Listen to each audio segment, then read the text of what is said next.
20 जनवरी 2023 को एक खबर आती है कि गूगल ने अपने 12,000 कर्मचारियों को निकाल दिया है। इन निकाले गए 12,000 में तो कई सारे एम्प्लॉइज गूगल के टॉप के एम्प्लॉइज हुआ करते थे। ठीक इसी तरह से मेटा, जूम, नेटफ्लिक्स और ऐसी कई सारी कंपनियों ने अपने एम्प्लॉइज को जॉब से निकाल दिया। ऐसा होने के तकरीबन 1.5 महीने बाद ये खबर आती है कि अमेरिका का एक one of the top bank डूब गया। एम्प्लॉइज को निकालने वाली वो सारी कंपनियां जिनका हमने आगे जिक्र किया वो सिलिकॉन वैली की थी, और जो बैंक डूबा उसका नाम भी सिलिकॉन वैली बैंक ही था। क्या इन दोनों खबरों का कोई इंटरलिंक है? क्या अमेरिका का फिर से ये एक बड़ा बैंक डूबने की वजह से साल 2008 जैसी मंदी आएगी? चलिए दोस्तों, आज इन सब पर बात करते हैं विस्तार से कि आखिर क्या है ये सिलिकॉन वैली बैंक कोलैप्स। अब दोस्तों इतिहास में थोड़े बैक जाए तो साल था 1983 का, जब पोकर खेलते हुए 3 दोस्तों को एक बैंक खोलने का विचार आया। ये पहले बैंक ऑफ अमेरिका में मैनेजिंग लेवल पर काम कर चुके थे और लोन रिजेक्शन को इन लोगों ने बहुत ही करीब से देखा था।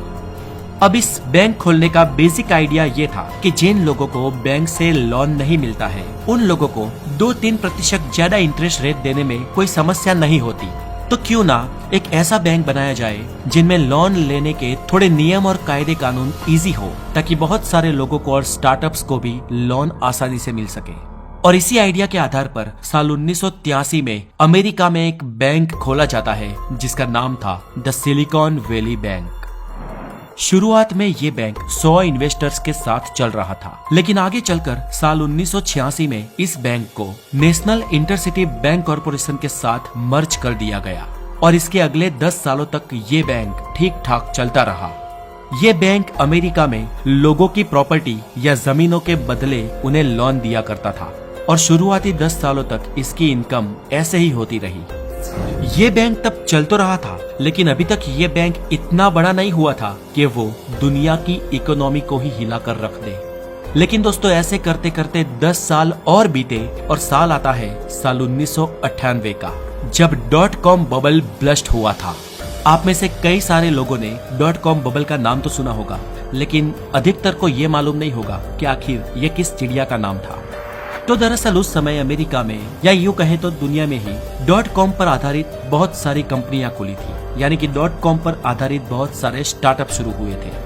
आसान भाषा में कहे तो ये सभी स्टार्टअप्स इंटरनेट पर आधारित थे और ये सभी स्टार्टअप इस नए आइडिया के साथ बहुत ही ज्यादा फंडिंग बैंकों से उठा रहे थे। साल 1990 तक शुरू हुई ये फंडिंग लगातार साल 1995 या 1996 तक चली, क्योंकि इसी समय के दौरान बहुत सारे लोगों ने .com स्टार्टअप शुरू किए थे। ये बबल तब बहुत बड़ा हो चुका था, इतने सारे स्टार्टअप खुले थे कि आप कल्पना नहीं कर सकते। लेकिन उसके सामने डिमांड कम होने लगी। अब ऐसे में बहुत ज्यादा सप्लाई और बहुत ही कम डिमांड के चलते इनमें से लगभग सभी स्टार्टअप्स डूबने लगे और यहाँ पर ब्लस्ट हुआ .com बबल। हमारे इंडिया की ही एक कंपनी की बात करें तो शादी.com के फाउंडर अनुपम मित्तल का भी इस दौर में बहुत बड़ा नुकसान हुआ था। दोस्तों ये वो दौर था कि बहुत सारे इंडियन आईटी प्रोफेशनल्स अमेरिका चले गए थे क्योंकि जॉब वहां पर थी, लेकिन इस .com बबल के ब्लस्ट होते ही 50,000 से ज्यादा आईटी प्रोफेशनल्स को अमेरिका से वापस इंडिया भेज दिया गया था। बहुत बड़े लेवल पर जॉब क्राइसिस शुरू हुए थे। अब .com बबल के ब्लस्ट होते ही नए स्टार्टअप्स के जरिए पैसा मिलना बंद हो गया और यहाँ पर रोल आता है उन 100 इन्वेस्टर्स का जिनके बारे में हमने इस वीडियो में पहले आपको बताया था। जी हाँ, ये सिलिकॉन वैली बैंक के शुरुआती 100 इन्वेस्टर्स थे। अब सिलिकॉन वैली बैंक जिन इन्वेस्टरों से शुरू हुई थी, इन शुरुआती 100 इन्वेस्टरों ने तो अपने पैसे इन्वेस्ट करने बंद नहीं किए, लेकिन उन्होंने स्टार्टअप्स से कहा कि अपनी फंडिंग का बड़ा हिस्सा बैंक में सेविंग के रूप में रखें।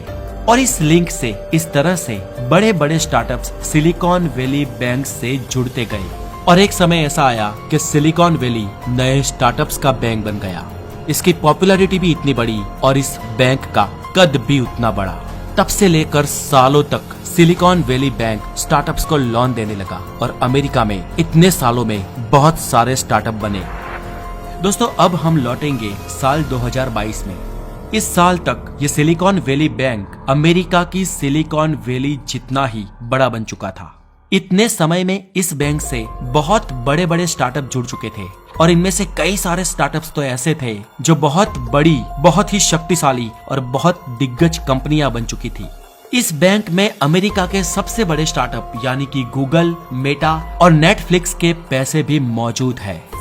अब साल 2020 और 2021 के कोविड के कारण कई सारी कंपनियों की हालत अच्छी नहीं थी और उम्मीद लगाई जा रही थी कि साल 2023 का साल मंदी का दौर हो सकता है।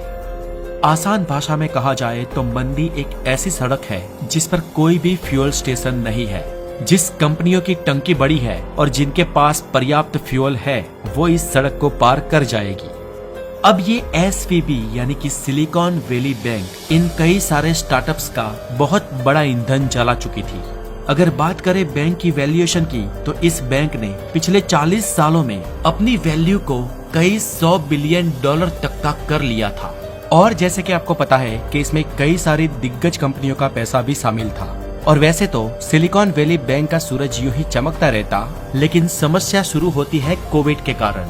कोविड से पहले सिलिकॉन वैली बैंक के पास बड़ी कंपनियों का पैसा मौजूद था और मंदी आने के आसार भी साफ नहीं थे। हालांकि फेल होती हुई कंपनियां ये तो बता रही थी कि मंदी आएगी, लेकिन उन्हें पता नहीं था कि मंदी कब आएगी। खैर, बात करें सिलिकॉन वैली बैंक की तो कोरोना वायरस आया और लगातार 3 साल प्रभावित हुए। कंपनियां सर्वाइवल मोड में आ गई और उन्हें अपना कैश फ्लो बनाए रखने के लिए सेविंग की जरूरत पड़ने लगी, जो सेविंग इन कंपनियों ने सिलिकॉन वैली बैंक में रखी थी। अब धीरे धीरे इन कंपनियों ने अपनी सेविंग सिलिकॉन वैली बैंक से निकालना शुरू कर दिया और SVB के पास कैश रिजर्व कम होने लगे और सारी समस्या यहीं पर छुपी हुई थी। जब इन कंपनियों ने अपनी सेविंग्स इस बैंक में रखी थी तब तो सिलिकॉन वैली बैंक के पास पैसे थे और अभी तक थे, तो फिर पैसे गायब कहां से हो गए? अब दोस्तों, आपका सवाल ये होगा कि जब इन कंपनियों ने सिलिकॉन वैली बैंक में अपने पैसे जमा कराए थे, तो जब इन कंपनियों को अपने पैसों की जरूरत पड़ी तो इस बैंक में पैसे हैं क्यों नहीं? तो अब इसका कारण है सिलिकॉन वैली बैंक की इन्वेस्टमेंट्स। दोस्तों, दुनिया के बैंक्स अपने पैसे बहुत सारी जगहों पर इन्वेस्ट करते हैं और जब उनके निवेशकों को जरूर पड़े तब बैंक्स अपने एसेट्स बेचकर भी उनका पैसा वापस देते हैं। जनरली यहाँ पर भी बैंकों का कोई खास नुकसान नहीं होता, लेकिन सिलिकॉन वैली बैंक के साथ ऐसा नहीं था, क्योंकि उस समय इस बैंक ने बॉन्ड्स में इन्वेस्ट किया था।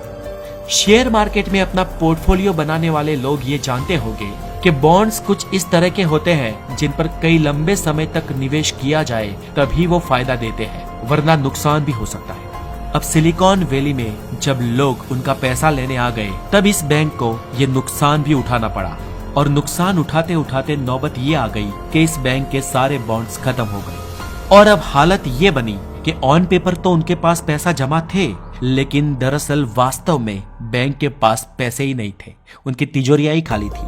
और इस तरह यहाँ पर हम लोग आसान भाषा में ये कह सकते हैं कि सिलिकॉन वैली बैंक तो डूबा सो डूबा, लेकिन उसके साथ अमेरिका की सिलिकॉन वैली के कई सारे स्टार्टअप्स भी डूब गए। चलिए दोस्तों, अब जानते हैं कि ये पूरा रायता जो फैला है वो दुनिया को किस लेवल पर असर करेगा। सबसे पहले तो इस बैंक में जो बड़े पैसे फंस चुके हैं उसके कारण ही समस्या शुरू होगी। कई सारी बड़ी बड़ी कंपनियों का कैश रिजर्व इस बैंक में मौजूद था और अब इन सारी कंपनियों के लिए उनका कर्ता धर्ता, उनका माए बाप बस एक ही शख्स है और वो है अमेरिकन गवर्नमेंट। अब इस बैंक में निवेशक सिर्फ अमेरिका की कंपनियां ही नहीं, लेकिन दुनिया भर की कई सारी कंपनियां इसमें थी, जिनमें भारतीय कंपनियां भी हैं।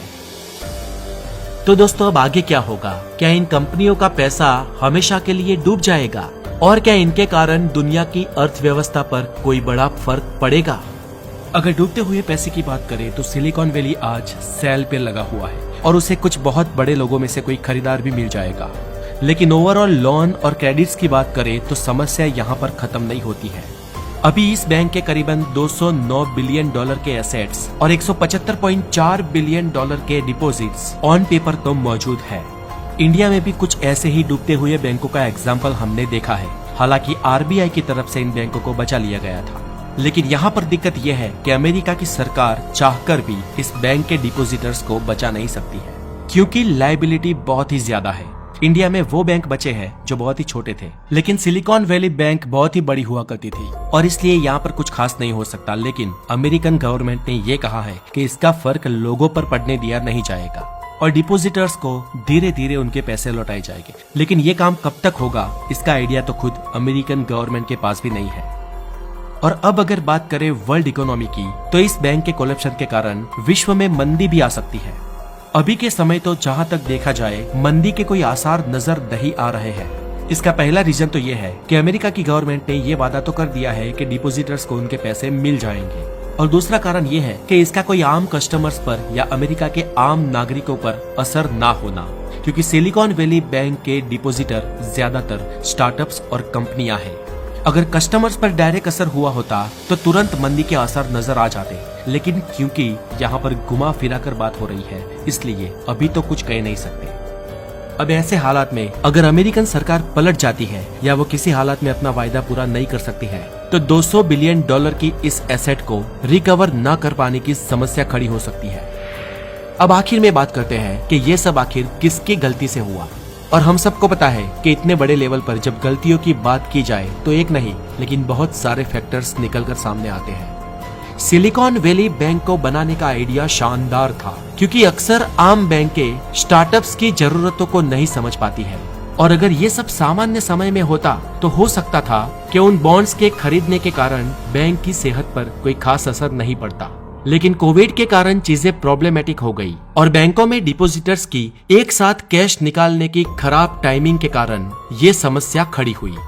हालांकि गलती इसमें अभी भी बैंक की ही मानी जाएगी, क्योंकि बैंक की इन्वेस्टमेंट 95% उन बॉन्ड्स में की गई थी जिनकी पोर्टफोलियो डाइवर्सिफिकेशन के हिसाब से बहुत ही ज्यादा है। एक्सपर्ट्स के हिसाब से इन बॉन्ड्स में लगभग 30% के आसपास का निवेश होता तो शायद ये बैंक बच जाता, लेकिन 95% बहुत ही ज्यादा है। अब दोस्तों, महान इन्वेस्टर वॉरेन बफेट ने ये कहा भी है कि never put your all eggs in one basket. हमें हमारे सभी अंडे एक ही कटोरी में कभी नहीं रखने चाहिए। अब दोस्तों, इसमें आपको क्या लगता है, क्या सारी गलती बैंक की थी या इसमें कोविड के आने के कारण कुछ लक का भी फैक्टर काम करता है, या सब कुछ मिला जुला है? हमें कमेंट करके अपनी राय जरूर बताएं। और इस वीडियो को अंत तक देखने के लिए आपका बहुत बहुत धन्यवाद। अगर आप हमारे चैनल द नॉलेज पर नए हैं तो इसे सब्सक्राइब जरूर करें और हमारे व्लॉगिंग चैनल द गोसाई को डिस्क्रिप्शन में दी गई लिंक पे जाकर जरूर सब्सक्राइब करें मेरे साथ कुछ जर्नी को एक्सप्लोर करने के लिए। और अगले वीडियो में फिर मुलाकात होगी। Stay tune, have a wonderful day.